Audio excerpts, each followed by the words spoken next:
Sasa nikisema Mheshimiwa Rais, tulikuwa na wewe pale kwa Mama Mukami Kimathi, ukatuambia barabara ya kutoka Kinamba kwenda Karangatha kwenda kwa haraka itawekwa lami na haijawekwa. Nimepiga siasa gani?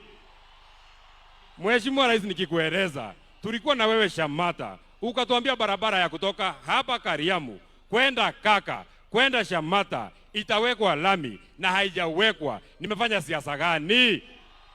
Nikisema Mheshimiwa Rais, ulikuwa hapa ukasema hii stadium ya Olkalau ndani ya mwezi 10 itakuwa imemalizika na haijamalizika. Nimefanya siasa gani?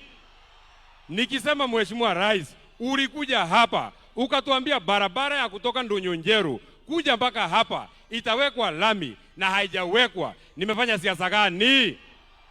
Nikisema Mheshimiwa Rais, ulikuja hapa tarehe mwezi wa 10 2022 ukatueleza kuwa barabara ya kutoka huko Murungaru kwenda mpaka Turasha kwenda mpaka huko Gilgil itawekwa lami na haijawekwa. Nimefanya siasa gani?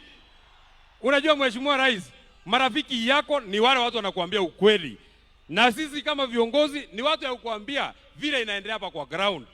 Kazi yetu sio kuja hapa tu ati kukupigia makofi. Kazi yako ni kukuja tu ati kukupigia makofi. Ni mzuri tunakukumbusha mahali haijafanywa. Kwa hivyo mimi sitaki niseme kuzidi hapo. Mimi nataka niwashukuru sana watu wa Olkalau. Nataka niwashukuru sana watu ya area hii. Na jambo ya mwisho ningetaka niseme. Just one last thing that I want to say. Wakati tunawaka Mheshimiwa Kiarao, kiongozi yangu, party leader yangu Mheshimiwa Rigathi Gachagua, nataka nikuambie ukiwa hapa Olkalau ujisikie uko nyumbani. Nataka nikuambie ukiwa hapa nyumbani Olkalau ujisikie uko nyumbani.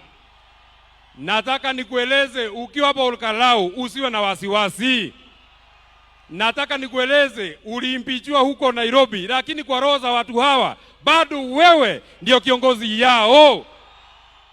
Na ninamalizia kwa kusema, kwa sababu viongozi wako hapa wengi sana Mheshimiwa Kwenya, kwa sababu viongozi wako wengi sana, na mimi sitaki niseme kuzidi hapo. Kiongozi wa wengi kwa sababu uko hapa.